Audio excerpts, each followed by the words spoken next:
174 men, a large amount of rifles, machine guns, and ammunition, seized right here on the Arizona-Mexico border. The U.S. government just shut down an armed revolt in Baja California. And this is a Tuesday small-town paper.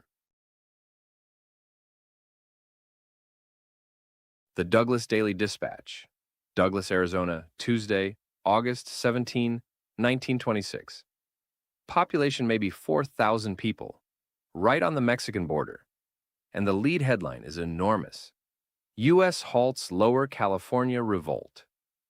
The story says, General Enrique Estrada, former Secretary of War for Mexico, organized and engineered an attempt to overthrow the government of Lower California. American authorities moved late the previous day. 174 men were stopped. A large amount of rifles, machine guns, and ammunition were seized at Dulzura, 35 miles east of here, 3 miles from the Mexican border. A U.S. Department of Justice agent is quoted directly. An armed international coup, and Douglas residents are reading about it over their morning coffee, like it's a traffic report. Now, look right below the main headline, middle of the page. Rudolph Valentino, the biggest movie star on Earth at this moment, has just undergone an operation for a gastric ulcer and appendicitis. The paper says his doctors believe he'll be back on his feet in 72 hours? He won't be. Valentino dies 9 days after this paper's printed. He's 31 years old. The people reading this story have no idea.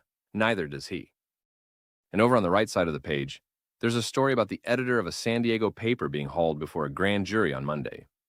The charge, publishing an article about Amy Semple McPherson.